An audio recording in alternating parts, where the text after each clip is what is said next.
এত মোট্টু এত, তুই আমার সোনা ভাই। এখন তো আমি স্কুলে যাব, স্কুল থেকে এসে তোর সাথে খেলবো।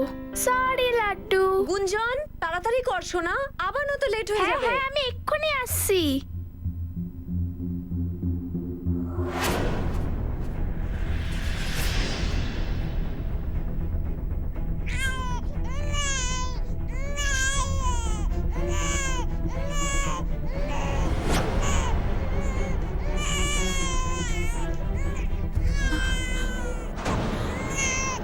হায় রে, আমার ছেলেটা, আমার ছেলেটা কি করে ফেলে গেল ওকে? আরে কোথায় মরে গেলে গুঞ্জন? তোদের সবার চোখে কি নেবা হয়েছে নাকি? ছেলেটা পড়ে আছে কেউ দেখলো না? এখানে পড়ে আছে গরম ইস্ত্রিটার পাশে। এই শোন, তোর ছেলে না, কে সামলাবে? হ্যাঁ, প্রথমে তো বাচ্চা হচ্ছিল না, এখন সামলাতেই পারে না। নে ধর। আর তোরা দুজন সহ্য করতে পারছিস না না আমার নাতিটাকে যে মারার চেষ্টা করছিস? হ্যাঁ, তোর তিনটে অলক্ষণে মেয়ের বদলা আমার নাতিটাকে দিয়ে নিবি নাকি? হ্যাঁ ঠাকুমা, তুমি মাকে। চুপ থাকবি তুই। তোর মা তোকে চুপ করতে শেখায়নি না? ফটর ফটর ছেলেদের মতো খালি কথা বলিস। হ্যাঁ, মেয়ে সন্তান, মেয়েদের মতো সামলে চলা শিখে নে, বুঝেছিস? মা ক্ষমা করে দিন, ও তো ছোট, আরো করবে না এরকম। চল গুঞ্জন চল। দে আমায় দে। আমার সোনা, আমার মনা, আমার রাজা।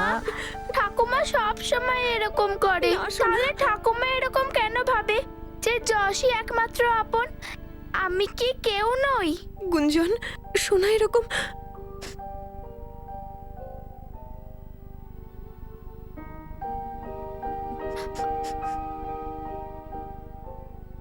ক্ষমা করো রিমা, গুঞ্জন এখনো ছোট, ও হয়তো খেয়াল করেনি।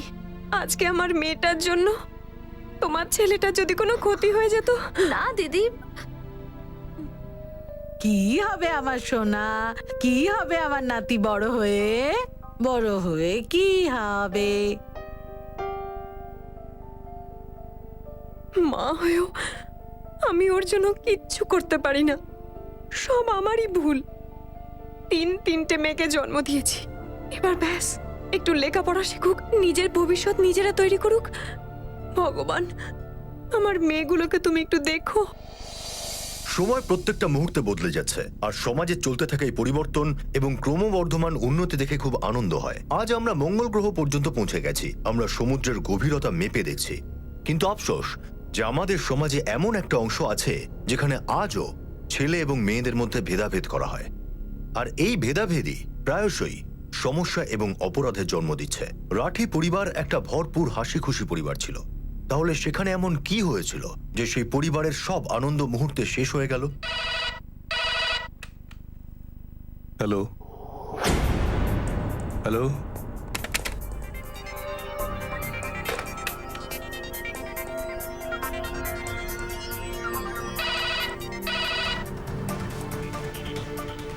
হ্যালো। হনুমানগলির কাবেরী অ্যাপার্টমেন্টে রিমা আর রাকেশ থাকেন, হাজবেন্ড ওয়াইফ। যারা একটা বাচ্চা নিয়ে থাকেন, সেই বাচ্চাটা কিন্তু তাদের নয়। আপনি এসে বাচ্চাটাকে নিয়ে যান। এই মহিলা বলছিলেন কোন একজন হাজব্যান্ড ওয়াইফ আছেন যারা একটা বাচ্চা নিয়ে থাকেন, যেটা তাদের নয়। স্যার কোনো ডিটেলস দিয়েছে? কখনো কখনো ব্যক্তিগত ঝামেলা থাকতে পারে, একে অপরকে দোষ দিয়ে থাকে। ঝামেলা কিছু আছে বলে তো মনে হলো না, কারণ বেশ ভয় পেয়েছিলেন। তাছাড়া এমনিতেও আজকাল বাচ্চাদের কিডন্যাপিং, তাদের শোষণ নিয়ে নানা ঘটনা চোখে পড়ছে, তাই এগুলোকে এড়িয়েও যাওয়া যায় না। তুমি একটা কাজ করো, হ্যাঁ। ওখানে চলে যাও, কিছু জিজ্ঞাসাবাদ করো, দেখো ওরা কি বলে, কোনো ইনফরমেশন পাওয়া যায় নাকি। ঠিক আছে স্যার।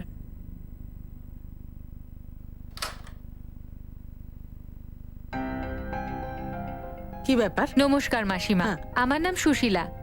আসলে বাড়ির পাশেই একটা পালস পোলিওর ক্যাম্প হতে চলেছে। আমরা আসলে সবার বাড়িতেই খোঁজ নিচ্ছি। আপনার বাড়িতে কোনো ছোট বাচ্চা থাকলে তার ব্যাপারে একটু বলুন। এসো এসো, ভিতরে এসো, হ্যাঁ। বসো। বাচ্চার নাম? যশ রাঠি। বাচ্চার বয়স? বয়স 4 মাস। আচ্ছা, আর জন্মের তারিখ? 9 ডিসেম্বরে আমার কোলে এসেছিল আমার নাতি। আর কোনো বাচ্চা আছে বাড়িতে যে 5 বছর বয়সের নিচে আছে? না না, আর কেউ নেই। আগে আমার মেয়ে আছে, রাখি, 4 বছর বয়স। চুপ কর, মেয়েদের কোনো প্রয়োজন নেই এসব জিনিসের। তুই ভিতরে যা। 1 মিনিট। মাসিমা, আসলে ছেলে হোক বা মেয়ে, দুজনকেই সমানভাবে পালস পোলিও দিতে হয়।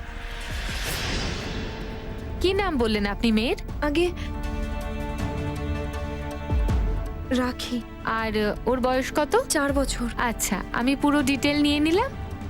এই পাশেই পালস পোলিওর একটা প্রোগ্রাম হবে, তখন মেয়েকে নিয়ে নিশ্চয়ই যাবেন। হয়ে গেছে তোমার? নিয়েছো খোঁজ খবর? চলো, আরো বাড়িতে যেতে হবে তো।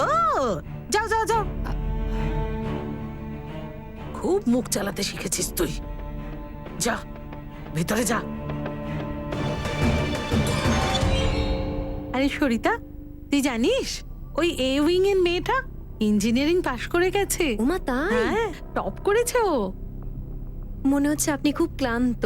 হ্যাঁ, ওই সারাদিন ঘুরে ঘুরে পোলিওর জন্য খবরাখবর আনো, এইসবের জন্য অনেক টাইম লাগে। আপনি রাঠি পরিবার গেছিলেন? হ্যাঁ, ওরা তো খুবই ভালো। ছাড় তো, বাদ দে। অহংকার তো রিমার। প্রথমে বাচ্চা হচ্ছিল না, আর এখন দেখ বাচ্চা হওয়ার জন্য কি না করেনি, জানিস তো? আমার তো মনে আছে, ওরা তো পুজো পাঠ যজ্ঞ টুকটাক তাবিজ সব ট্রাই করেছিল। 6 বছর পর্যন্ত বেচারারা কত ট্রাই করলো, কিন্তু কোনো লাভ হয়নি। কোনো একজন ডাক্তার বোধহয় হেল্প করেছিল না? যাক, এটা ভালো হয়েছে। যেমন করেই হোক, পরিবারে খুশি তো এলো। ওই ডাক্তারের নাম কি ছিল? Doctor GS Hooda. Doctor Hooda? পুরো নামটা কি? Sir, doctor GS Hooda. GS Hooda? নামটা চেনা মনে হচ্ছে। কোন কেসে যেন পেয়েছি জিএস হুড্ডা। শোনো, তুমি একটা কাজ করো, তুমি এই হুড্ডার ব্যাপারে একটু খোঁজ নাও। আরে এটা তো বন্ধ। এই এদিকে শোন, এই ক্লিনিক কেন বন্ধ রে? সেটা তো বলতে পারবো না, তবে হ্যাঁ এখানে রেড হয়েছিল। তারপর ওরা সিল করে দিয়ে যায়, তখন থেকেই বন্ধ। আর এই ডক্টর হুড্ডা, ওকে তো পুলিশ তখনই ধরে নিয়ে গেছিল। হ্যালো, সকালে ডক্টর হুড্ডার ব্যাপারে আপনাকে ফোন করেছিলাম। আসলে স্যার ডক্টর হুড্ডা হাতুড়ে ডাক্তার, লোককে ঠকাতো। ও মহিলাদের ভুলভাল ওষুধ দিয়ে পিরিয়ডস এর ডেট মিস করে দিত। তারপরে বলতেন যে ও মা হতে চলেছে, আর তারপর প্রেগন্যান্সির ভুলভাল গল্প দিয়ে তাদেরকে বলতো যে অ্যাবর্শন করতে হবে। এদিকে স্যার প্রেগন্যান্সি তো কোনো ব্যাপারই ছিল না। Okay okay, thank you for the information. আগে বলা হতো যে সন্তান ঈশ্বরের দান, কিন্তু আজ সায়েন্স এত উন্নতি করে ফেলেছে যে সেই সমস্ত মানুষ যাদের সন্তান লাভের আশা প্রায় শেষ হয়ে গিয়েছিল, তারাও সন্তান সুখ লাভ করতে পারেন। আপনি নিশ্চয়ই সন্তান সুখ লাভের জন্য হাত বাড়িয়ে সাহায্য নেবেন, কিন্তু এই বিষয়টাও অবশ্যই মাথায় রাখবেন যে কোথাও কেউ আপনার ইমোশন নিয়ে খেলা করছে না তো।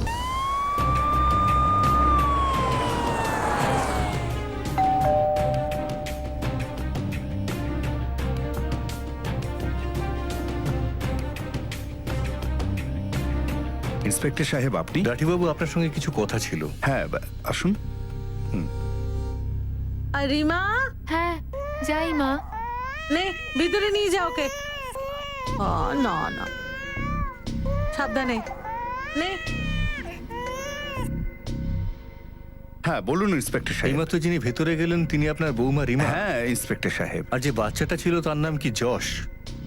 আগে হ্যাঁ, কিন্তু ইন্সপেক্টর সাহেব ব্যাপারটা কি? ব্যাপারটা এই যে রাঠিবাবু, আমাদের কাছে একজন অচেনা লোকের ফোন এসেছিল। সে বলল যে এই যে আপনার যশ, যাকে আপনি আপনার নাতি বলছেন, সেটা আপনার ছেলে রাকেশ আর রিমার ছেলে নয়। কিন্তু না না, আমরা শুধু এনকোয়ারি করতে এসেছি। এই, তোমার সাহস কি করে হলো? দেখুন, আমাদের কাছে এখানে এখন অনেক কেস আসে বাচ্চাদের ব্যাপারে। আমরা শুধু আমাদের কাজ করছি, ওনাকে বলুন। আমি জানি না তোমার কাজ। আরে তুমি চুপ করে থাকতে পারছো না? উনি কি বলতে চান সেটা আগে শুনে নাও। আমি সমস্ত পেপারস দেখতে চাই। এক মিনিট, এই যে রাকেশ বাবা, ওই হসপিটালে যেসব রিমার বিল আছে না, ইন্সপেক্টর সাহেবকে দেখিয়ে দাও।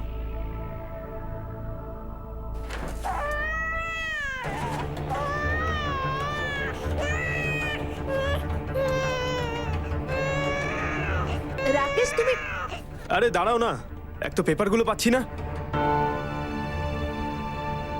এখন কোথায় পাবে তুমি পেপার? হ্যাঁ, সময় থাকতে কোনো জিনিস গুছিয়ে রেখেছো কি কোনোদিন?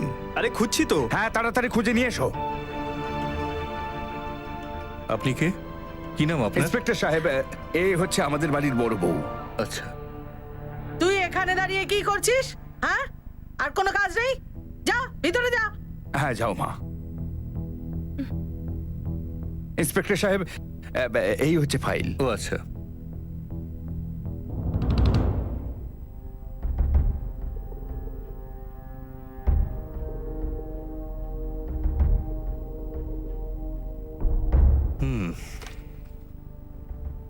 রাঠিবাবু, আপনার কি মনে হয় কার ফোন হতে পারে? মানে আপনাদের কি কারোর সঙ্গে শত্রুতা বা? না স্যার, আমাদের কোনো শত্রু নেই। ঠিক আছে, anyway thank you for your cooperation. হ্যাঁ, ঠিক আছে। ওকে।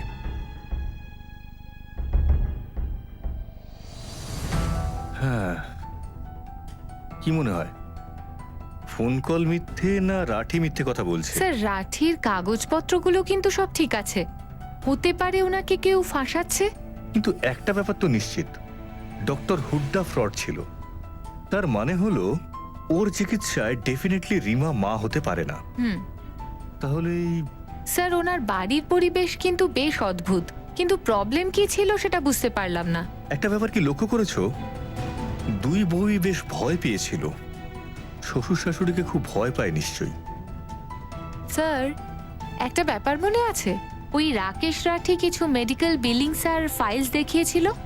সেটা কোনো আশা মেটার্নিটি ফার্টিলিটি ক্লিনিকের ছিল। আমরা ওখানে গিয়ে খোঁজ করতে পারি যদি কিছু পেয়ে যাই। ইয়েস, চলো। ঘুমিয়ে পড়ো আমার সোনা। মা তোমাকে কারুর কাছে যেতে দেবে না। কি জানি কার নজর লেগে গেছে গো। একটা সমস্যা মিটতে না মিটতেই আর একটা সমস্যা এসে আমাদেরকে ঘিরে ধরছে। তুমি এমন কেন ভাবছো? তাহলে কেমন ভাববো? আমরা কত পুজো করেছিলাম, কত প্রার্থনা, কত মানত করেছিলাম বলো রাকেশ। কত কিছু করে আমি আমার ছেলেকে পেয়েছি, কিন্তু রাকেশ এরকম ফোন কে করতে পারে বলো তো?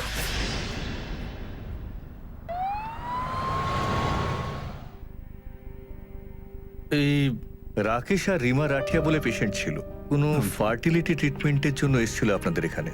কোনো রিপোর্ট দেখাতে পারবেন আপনি ওদের? স্যার, কোনো ডেট মনে আছে কবে এসেছিলেন উনি? এক্স্যাক্ট ডেট তো বলতে পারবো না, তবে ওদের বাচ্চা ৩-৪ মাসের, তো তার আশেপাশেরই কোনো ডেট হবে। স্যার, এই বছরের বিল ফাইলটা আপনাকে দেখাচ্ছি, দাঁড়ান। এর মধ্যে সব রিপোর্ট আছে, দেখে নিন।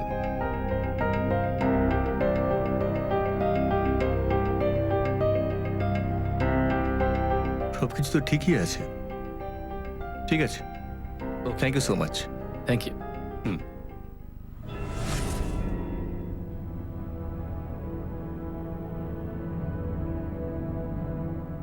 সব পেপার ঠিকঠাক ছিল, যেমনটা থাকা উচিত। এক মিনিট, একটা জিনিস ছাড়া। সেটা কি স্যার? এসো। আরে স্যার, আপনারা আবার ফিরে এসেছেন, কিছু ভুলে গেছিলেন? হ্যাঁ, ওই যে রিপোর্টগুলো তুমি দেখিয়েছিলে না, ওগুলো আরেকবার একটু ভালো করে চেক করার ছিল। আরেকবার একটু দেখাও তো। হ্যাঁ,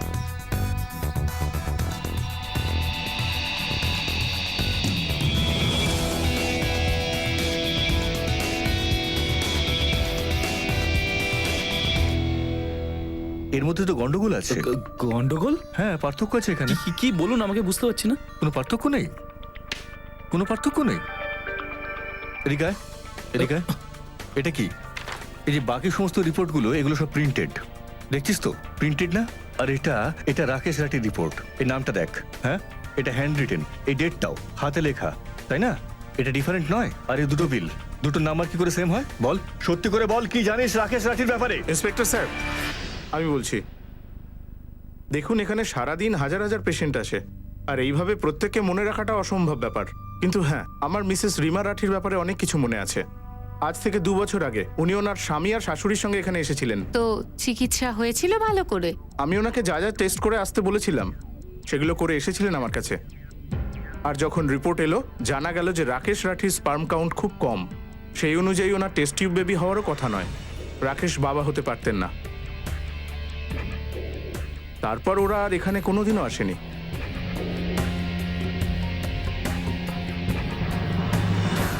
যে বিলস আর রিপোর্টসগুলো তুই দেখিয়েছিলিস 4 মাস আগের ডেলিভারির, সেটার ব্যাপারে সত্যি বলবি নাকি? স্যার, 6 মাস আগে? রাকেশ রাঠি আমার কাছে এসেছিল।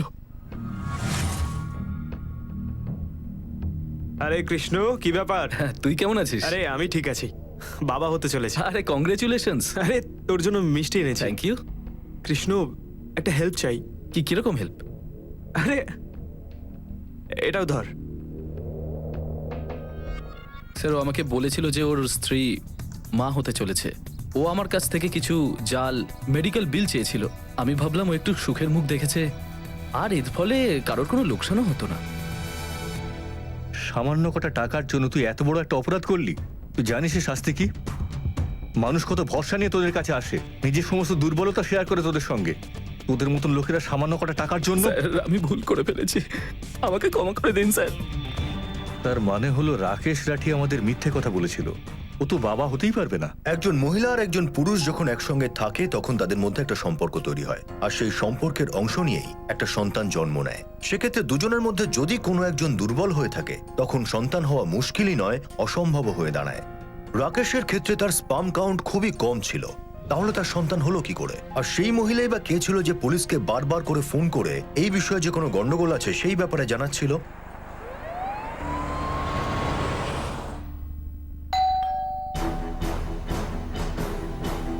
রাকেশ কোথায়? রাকেশকে ডাকো, ওর সঙ্গে কথা বলার আছে। হে ভগবান, এই পুলিশের লোকগুলো তো যখন খুশি চলে আসে আমাদের বাড়িতে। এই পুলিশটা তো আমাদের পরিবারের পিছনে উঠে পড়ে লেগেছে। হ্যাঁ, কি চাও? টাকা চাও? তুমি দাঁড়াও মা, আমি আজকে ওনাদের সঙ্গে কথা বলছি। রোজ কি নাটক করেন এখানে এসে?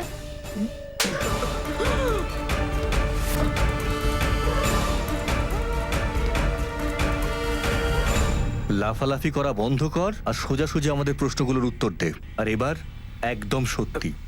ইন্সপেক্টর স্যার, আমি সত্যি কথা বলছি, আপনারা আমার সঙ্গে চলুন।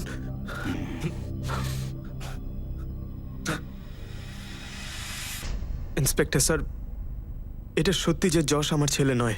সেটা আমরা জানি, কিন্তু এটা জানি না যে মিথ্যে কথা আমাদের কেন বলেছিস। সেই সময় আমার আর রিমার দুজনেরই ট্রিটমেন্ট হচ্ছিল। ডক্টর বলেছিল যে আইভিএফ ট্রিটমেন্ট দিয়ে আমাদের বাচ্চা হতে পারে, কিন্তু ট্রিটমেন্টটা খুব খরচা সাপেক্ষ ছিল। আমরা যেন তেন প্রকারের টাকা জোগাড় করে ট্রিটমেন্টটা করাই। তারপর ডক্টর বলল যে আমার স্পাম কাউন্ট খুব কম, সেই জন্য আমি আইভিএফ ট্রিটমেন্ট দিয়েও বাবা হতে পারবো না। কি করতাম ইন্সপেক্টর স্যার? বাড়িতে সবাই খুশির খবর শোনার অপেক্ষা ছিল, আর আমি আমি আমি ডিপ্রেশনে চলে যাই স্যার। আমার বন্ধু বান্ধবরাও আমাকে নিয়ে আর কি করতো, নপুংসক তোর দাঁড়ায় না। আজ অনেকদিন পরে এমন মজা হচ্ছে। ভাই, আমাদের তখনই লাভ হবে যখন রাকেশ এই মদের টাকাটা দেবে। পুরো মদ তোরা সবাই মিলে খেয়ে নিলি, হ্যাঁ? আর বিল আমি দেবো?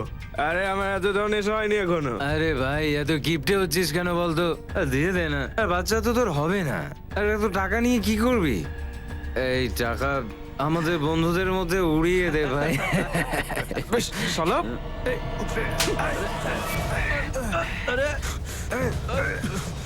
বাপ তো হতে পারবি না, সেই রাগ আমাদের বন্ধুদের উপর দেখাবি।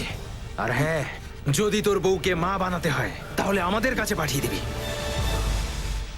যে মহিলারা মা হতে পারেন না, যাদের সমাজ প্রায়ই বন্ধা বলে অপমান আর তিরস্কার করে থাকে, তাদের চেয়ে বেশি দুঃখে বোধহয় আর কেউ নেই। কিন্তু যেই পুরুষ বাবা হতে পারে না, তার জীবনের ক্ষেত্রেও দুঃখ কোনো অংশে কম নেই। আমাদের পুরুষ প্রধান সমাজ ব্যবস্থায় সন্তান হওয়ার নৈসর্গিক ধারণাকে পুরুষের পুরুষত্বের সঙ্গে যুক্ত করা হয়, আর সেই পুরুষদেরও সমাজ শুধু অপমানই করেছে। পুরুষত্বের অর্থ কি শুধু সন্তান লাভের সঙ্গেই বিবেচ্য? একজন পুরুষকে নপুংসক বললে তার যতটা কষ্ট হয়, একজন মহিলাকে বন্ধা বললে তারও একই রকম কষ্ট হয়। আর এই যন্ত্রণা, এই কষ্টের জন্য যদি কেউ দায়ী হয়ে থাকে, তাহলে সেটা আমাদের সমাজ ব্যবস্থা। বড় বৌমা তো আগেই মেয়েদের লাইন লাগিয়েছে, এখন এই ছোট বৌমাও নাতির মুখ দেখাতে পারলো না। আমার তো মনে হয় ভগবান আমার কপালটাই ফাটিয়ে দিয়েছেন। বাবা, তোর মা বুড়ো হয়ে গেছে, আর কদিনই বা বাঁচবে? হ্যাঁ, মা, এভাবে কেন বলছো? সব ঠিক হয়ে যাবে। না রে না, আর কিছু ঠিক হবে বলে আমার মনে হচ্ছে না। যদি তুই কিছু ঠিক করতে চাস তোর মায়ের জন্য, তাহলে একটা কাজ কর, আরেকটা বিয়ে করে নে, বৌমা নিয়ে আয় আরেকটা। মা, এসব তুমি কি বলছো? কি চেয়েছি তোর কাছে? শুধু নিজের জন্য চাইছি? তোর খুশি নেই এর মধ্যে? তুই দেখতে চাস না নিজের ছেলের মুখ? মেনে নে তোর মায়ের কথা। মেয়ে তো আমি দেখেই রেখেছি, খুব সুন্দরী।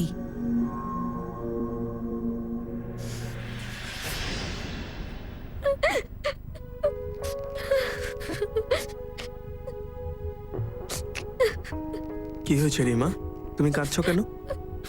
ওই যে মা বলছিলেন তোমার দ্বিতীয় বিয়ের ব্যাপারে, মেয়ে দেখাও তো হয়ে গেছে, তুমি দ্বিতীয়বার বিয়ে করবে বুঝি? চুপ করো রিমা, আমি শুনতে শুনতে হাঁপিয়ে গেছি। আমাকে তোমার বিয়েতে ডাকবে তো? আমাকে আমাকে কি বাড়ি থেকে বের করে দেবে? হে ভগবান, এমন কিচ্ছু নয় রিমা, আমার বিয়ে হয়ে গেছে তোমার সাথে। বিয়ে করলেই বা আমি আটকাতে যাব কেন?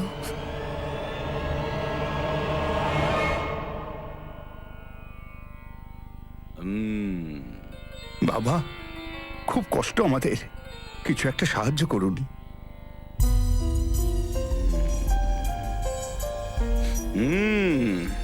সন্তান জন্ম দেওয়ার ইচ্ছা।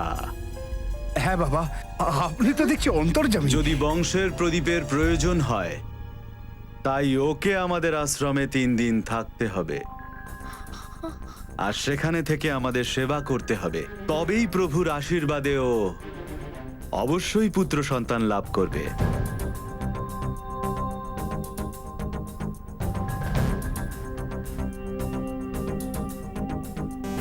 ঠিক আছে বাবা, আপনি যেমনটা বলবেন তেমনটাই হবে। শুধু বাবা, আপনার আশীর্বাদ চাই।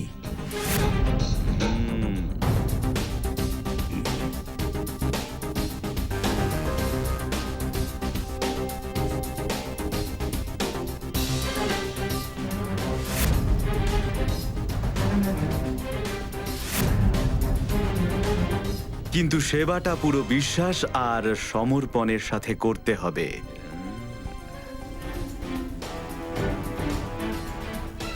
সেবার ব্যাপারটা বুঝতে পারছো তো? না, আমি কোনো আশ্রমে যাব না কাউকে সেবা টেবা করার জন্য। রিমা, বললাম তো আমি এইসব কিছু করতে পারবো না।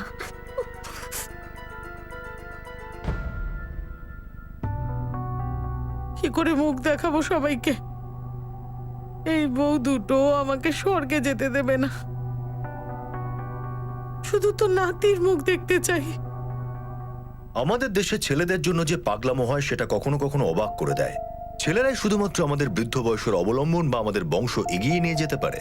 এই ধরনের মধ্যযুগীয় চিন্তাভাবনা ভালো পরিবারের ভালো মানুষদেরও প্রভাবিত করে, যার সুযোগ নিয়ে থাকে নানা ধরনের ভাওতাবাজ আর ভণ্ড সাধু সন্তরা। রাঠি পরিবারেও এই চাপ রিমা আর রাকেশের উপর বেড়েই চলেছিল, আর তারা এই চাপে পড়ে এমন কিছু করতে চলেছিল যা গোটা পরিবারের কাছেই বিপজ্জনক হতে পারত। সারা দিন মা রিমাকে কথা শোনাতো, সারা দিন রিমা কাঁদতে থাকতো, আর বাবাও তার মধ্যে তাল মিলিয়ে। আমার উপর চারদিক থেকে প্রেশার ছিল। কি করতাম ইন্সপেক্টর স্যার?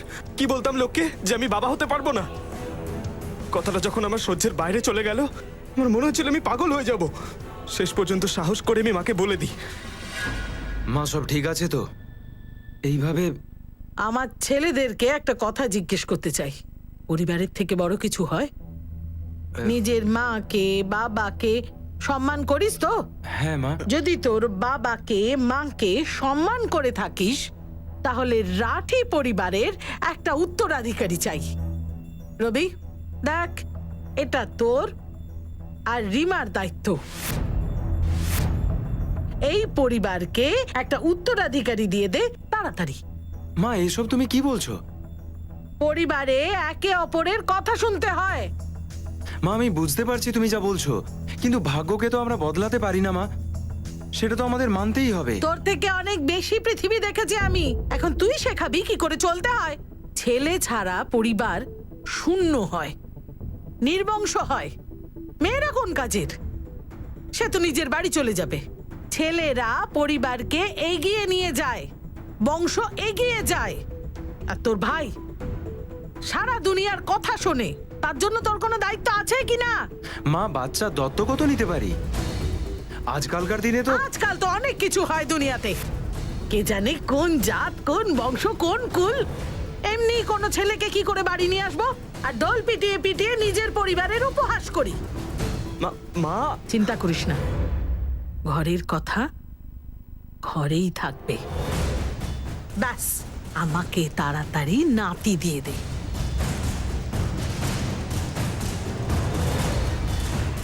তোর কাছে হাত জোড় করছি। আমার বউও তো আছে মা। ওকে নিয়ে চিন্তা করিস না, ওর সঙ্গে আমি কথা বলে নেব।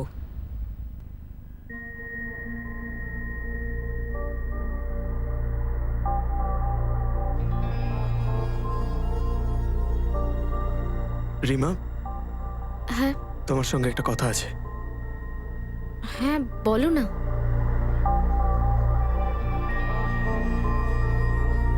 রিমা, আমি তোমাকে যেটা বলতে যাচ্ছি সেটা যদি তুমি মেনে নাও তাহলে সব ঠিক হয়ে যাবে।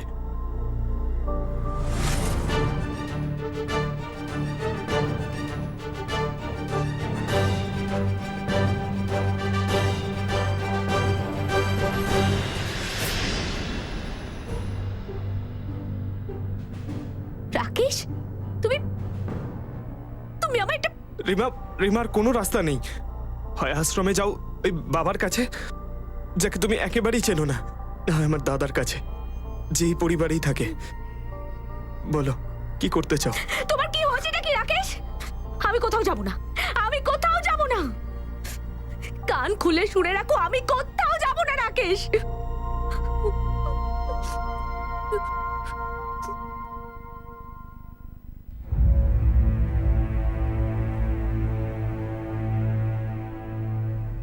কি দেখছিস তুই?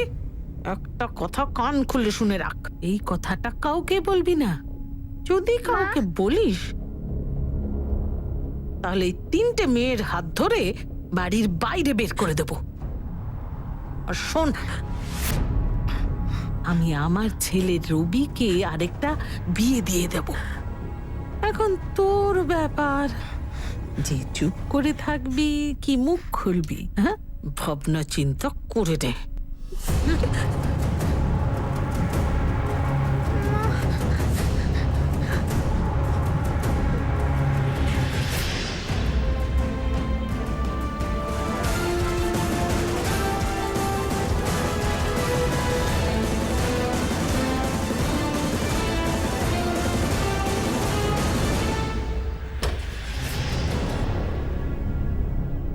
যশ আমার দাদার ছেলে।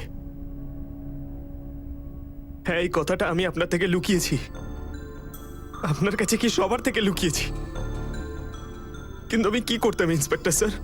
কি বলতাম সবাইকে যে আমি নপুংসক, আর আমার বউ আমার দাদার সঙ্গে। আমার কাছে আর কোনো রাস্তা ছিল না স্যার, কিচ্ছু করতে পারিনি। চুপচাপ আমার পরিবারের ডিসিশন মেনে নিই। আশা করছি আপনি আপনার সব প্রশ্নের উত্তর পেয়ে গেছেন। ইন্সপেক্টর স্যার, আপনাকে একটা রিকোয়েস্ট করছি, এই কথাটা আপনি বাইরে কোথাও কাউকে বলবেন না। এমনিতেই নিজের কাছে নিজে অনেক ছোট হয়ে গেছি।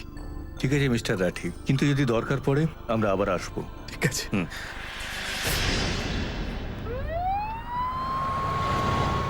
আমার উত্তরাধিকারী, আমার নাতি, আমার চোখের মনি, আজকে তোমার নাম রাখা হয়েছে। হ্যাঁ, আমাদের রাঠি পরিবারের উত্তরাধিকারী যশ রাঠি, তাই না? অনেক দিন পর, অনেক কষ্ট করার পর আমরা একটা বংশধর পেলাম। আর এই আনন্দে আজ আমি বলছি যে আমার যা কিছু সম্পত্তি আছে আর যা কিছু আছে সব আমি আমার নাতি যশের নামে দিয়ে দিলাম।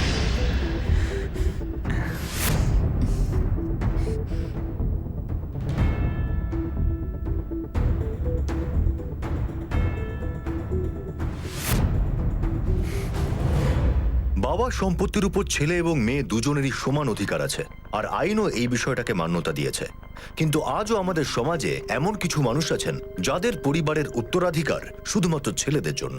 অংশুর মেয়েরাও রাঠি পরিবারেরই অংশ ছিল, তাঁদেরও তাদের দাদুর দলিলের উপর সম্পূর্ণ অধিকার ছিল, কিন্তু সবকিছু রাকেশের ছেলে যশের নামে করে দেওয়া হলো। এটা কি অংশু আর তার মেয়েদের সঙ্গে অন্যায় করা হয়নি? প্রায় আমরা এটা ভুলে যাই যে একটা অন্যায় থেকেই অপর একটা অন্যায় জন্ম নেয়, আর তা থেকে শুধুমাত্র নানা ধরনের অপরাধ ঘটে। স্যার, আমাদের এলাকার হারিয়ে যাওয়া বাচ্চাদের ডেটা গত 6 মাসে সংখ্যাটা আরো বেড়ে গেছে। আর স্যার এটা লাস্ট 6 মাসের কেস লিস্ট আছে, যার মধ্যে 11টা কেস এখনো সলভ হয়নি। আর স্যার আর একটা কথা, এই 4টে কেস আছে যাতে অন্য স্টেশন থেকে আমাদের সাহায্য চেয়েছে। হ্যালো, ইন্সপেক্টর সাহেব, রাকেশ আপনাকে আবার মিথ্যে কথা বলেছে। ওই বাচ্চাটার বাবা রাকেশের দাদা নয়। আপনার থেকে সত্যিটা লুকানোর জন্য গল্প বলা হয়েছিল। দেখুন ম্যাডাম, আপনি প্লিজ এই পুলিশ স্টেশনে এসে আপনার জবানবন্দি দিন। ঠিক করে খুলে বলুন যে ব্যাপারটা কি। আপনি যদি এখানে এসে আমাদের সাহায্য করেন তাহলে এই কেসটা খুব তাড়াতাড়ি সলভ করা যাবে। না, আমি ওখানে যেতে পারবো না। দেখুন ম্যাডাম, কোনো প্রমাণ ছাড়া শুধু একটা অজ্ঞাত ফোন কলে আমরা কিছু করে উঠতে পারবো না। আর হ্যাঁ, একটা কথা মনে রাখুন, যদি আপনি যে কথা বলছেন সেগুলো সব মিথ্যে হয় তাহলে সেটা অপরাধ, আর সেটার আপনি শাস্তি পাবেনই পাবেন। দেখুন, আমি মিথ্যে কথা বলছি না, শুধু ওখানে গিয়ে আমি বয়ান দিতে পারবো না। আরে কেন দিতে পারবেন না? আরে আপনি পুরোপুরি সিকিউরিটি পাবেন। হ্যালো,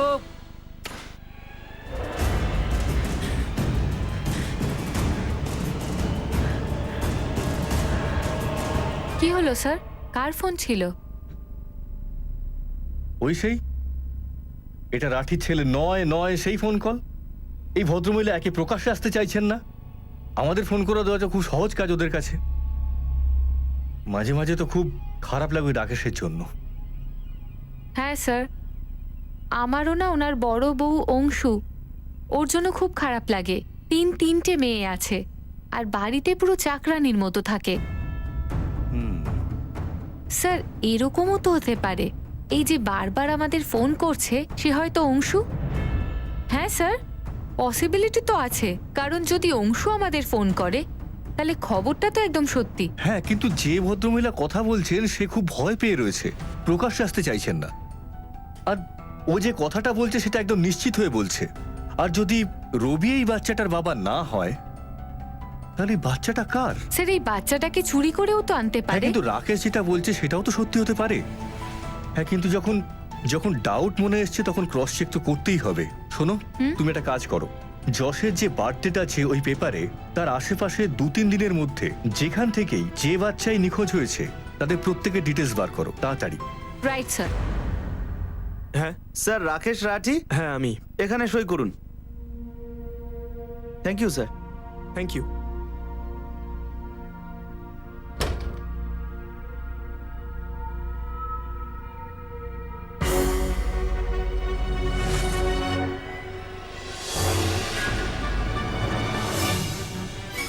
কি হয়েছে রাকেশ?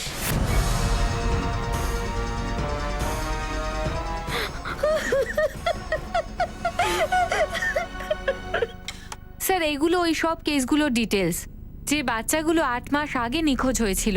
আর স্যার, এই কেসগুলো সলভ হয়ে গিয়েছিল। আর এগুলো সেই বাচ্চা যাদের বডি আমরা রিকভার করতে পেরেছি। স্যার, এটা আরো একটা কেস যেটা সলভ তো হয়নি। এই কেসগুলোর ব্যাপারে আমাদের কাছে কি ইনফরমেশন রয়েছে? স্যার, এই বাচ্চাটা 7 মাস আগে কনস্ট্রাকশন সাইট থেকে গায়েব হয়েছিল। ওর মা আন্ডার কনস্ট্রাকশন বিল্ডিং এ কাজ করছিল আর বাচ্চাটাকে নিচে শুইয়ে রেখেছিল। বাচ্চাটা হঠাৎ করে নিখোঁজ হয়ে যায়। ইন্সপেক্টর স্যার, আমার বাচ্চা, আমার ছেলে যশ, আমার স্ত্রী ওকে গার্ডেনে নিয়ে ঘুরছিল। 2 মিনিটের জন্য দুধের বোতল ভেতরে আনতে গেছিল আর আমার বাচ্চাকে আর পাওয়া যাচ্ছে না। স্যার, আমার মনে হচ্ছে আমার কোনো শত্রু আমার পেছনে লাগছে। ও আমার বাচ্চাকে চুরি করে নিয়ে চলে গেছে। ডিএনএ টেস্টের অর্ডার এসেছিল, আরে আমি তো সেটাও করাতে রাজি ছিলাম। স্যার, আমার বাচ্চা আমাকে এনে দিন স্যার। রাকেশ আর রিমার গল্প একটা নতুন আর হয়তো খুব ভয়ঙ্কর একটা মোড় নিয়ে নিয়েছিল। পুলিশও বুঝতে পারছিল না যে কাকে বিশ্বাস করবে আর কাকে সন্দেহ। রাকেশ আর রিমা কি মিথ্যে কথা বলছে, নাকি সত্যিই কোনো শত্রু রয়েছে যে এখন সব সীমা অতিক্রম করার জন্য প্রস্তুত? অংশু তার মেয়েদের অধিকারের জন্য লড়াই করতে চেয়েছিল, কিন্তু সে কি সত্যি কোনো অপরাধের সাহায্য নিতে পারে তার উদ্দেশ্য সফল করার জন্য, নাকি এর পিছনেও অন্য কেউ আছে?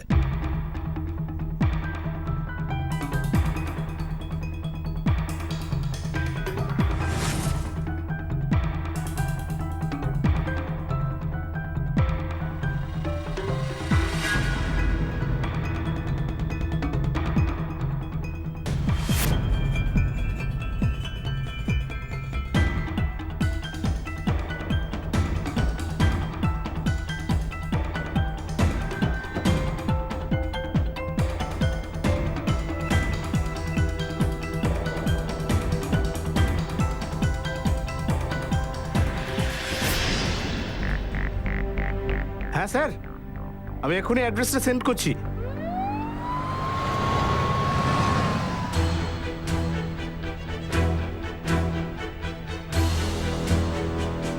ইন্সপেক্টর স্যার কিছু জানতে পারলেন যশের ব্যাপারে? অ্যাকচুয়ালি সেই ব্যাপারেই কথা বলতে এসেছিলাম। এটা দেখে বেশ ভালো লাগলো যে আপনার স্ত্রী আপনার সমস্ত ব্যাপারে সাহায্য করেন। আমি কিছু বুঝতে পারলাম না।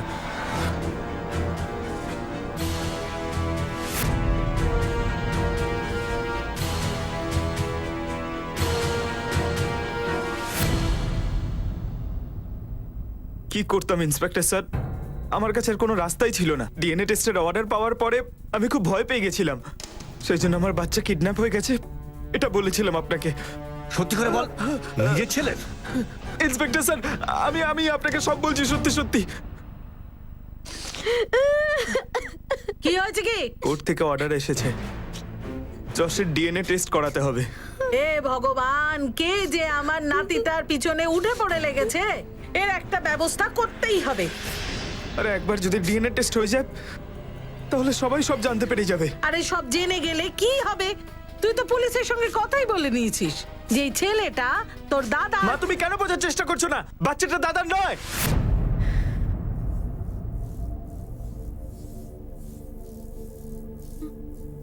কি কি কি বললি? মা আমায় ক্ষমা করে দাও মা।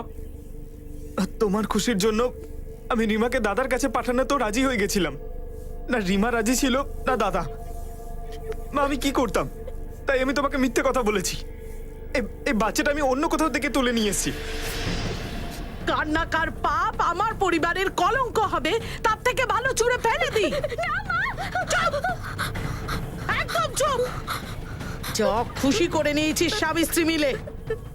এই ছেলেটার জন্য আমাদের পরিবারের দাগ লাগতে দেব না। না থাকবে ছেলেটা, না হবে টেস্ট। ডিএনএ টেস্ট করালে ধরা পড়ে যাব, তাই মা বলল যে বাচ্চাটাকে কোথাও লুকিয়ে রাখ। গত 7 মাস ধরে ওর মা বাবা আমরা, আরে আমরা তো ভুলেই গেছিলাম যে ও আমাদের বাচ্চা নয়। এমনি এমনি কি করে ওকে ডাস্টবিনে ফেলে দিতাম। সবার আগে আইভিএফ টেস্ট করিয়েছিলাম, সেটাও ফেল হয়ে গেল। তারপর তারপর মা বাড়িতে নাতি নাতি বলে মাথা খারাপ করে দিত। কি করতাম? যখন কিছু মাথা এলো না তখন রবির সাহায্য নিলাম।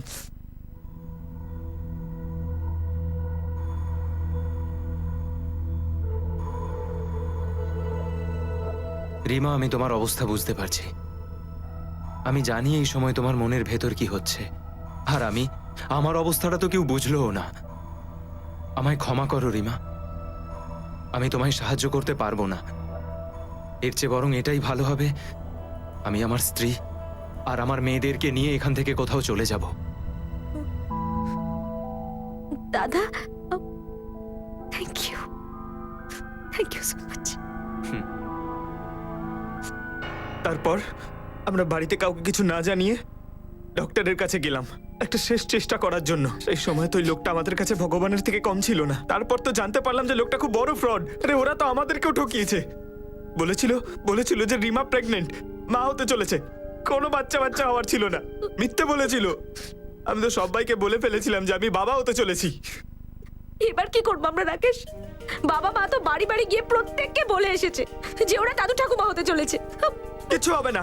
কিন্তু কাল যখন সবাই জানতে পারবে যে আমি মা হতে পারবো না, তখন কি আবার আমাকে তোমার দাদার কাছে কিংবা ওই সাধু বাবার কাছে পাঠিয়ে দেবে? হ্যাঁ, বাজে বকা বন্ধ করো তুমি।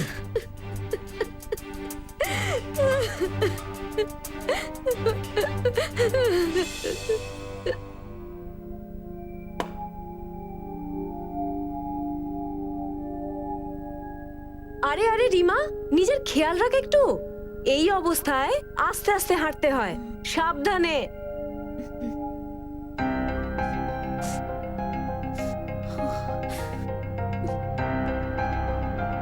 রিমা এটা কি করছো?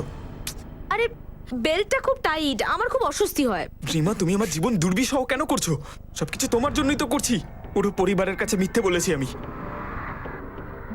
প্লিজ বেলটা সবসময় পরে থাকো, যদি কেউ কখনো দেখে নেয় তাহলে তো আমরা।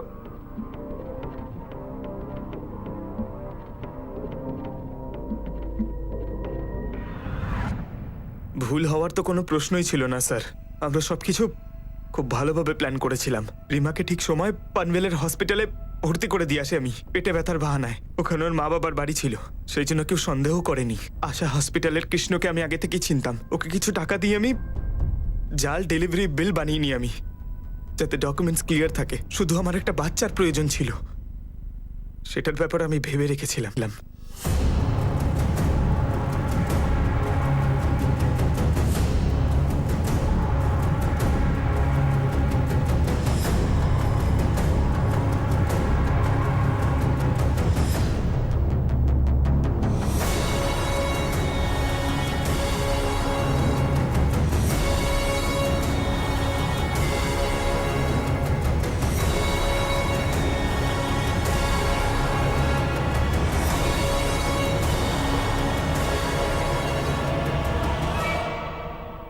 প্ল্যানিং তো বেশ গুছিয়েই করেছিলে, কিন্তু এবার কি হবে? সম্মানটাও গেল, বাচ্চাটাও গেল।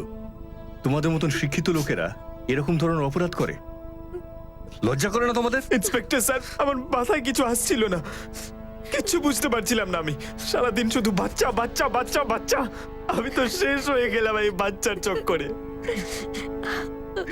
রাকেশ একজন লেখাপড়া জানা যুবক ছিল, ভালো মন্দের জ্ঞান ছিল তার মধ্যে।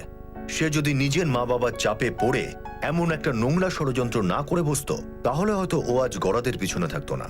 সন্তান লাভের ইচ্ছে সবারই থাকে, কিন্তু সেজন্য আমরা কতদূর পর্যন্ত যাব সেই সীমা আমাদেরই তৈরি করতে হয়। শাশুড়ির অত্যাচার আর স্বামী ছেড়ে যাওয়ার ভয় রিমার মুখ বন্ধ করে দিয়েছিল, কিন্তু সন্তান লাভের আশায় অন্ধ রিমার একবারের জন্য এটা মনে হয়নি যে সে অন্য কোনো মায়ের বাচ্চা কেড়ে নিচ্ছে। রাকেশ তার মাথায় লেগে থাকা নপুংসক তকমা মোছার জন্য এতটাই ব্যস্ত হয়ে পড়ল যে সে একজন সিজন ক্রিমিনালের মতো অন্য একজনের বাচ্চা চুরি করার জন্য জাল পেতে ফেলল। নতুন জীবনের সফর শুরু করার জন্য খুবই খুশি আর উৎসাহিত রাকেশ এবং রিমার একটা ভুল পদক্ষেপ তাদের অবশেষে জেলের ভিতরে নিয়ে গেল। ইচ্ছে করা, আশা করা, এসব একদমই ঠিক, কিন্তু সেটা পূরণ করার জন্য অপরাধের রাস্তা বেছে নেওয়া, এটা কখনো ঠিক নয়। এই কথা বলেই আমি অনুপ সোনি আপনাদের কাছ থেকে বিদায় নিচ্ছি। আবার দেখা হবে পরবর্তী এপিসোডে, আর প্রকাশ্যে আনবো আরো একটা অপরাধ। ততক্ষণ নিজের এবং নিজের পরিবারের খেয়াল রাখুন আর দেখতে থাকুন প্রাইম পেট্রোল ডায়াল 100। শিক্ষা একজনের, জ্ঞান আমাদের সবার। জয় Hind. For more updates, subscribe to our channel, click the show links and enjoy watching the videos.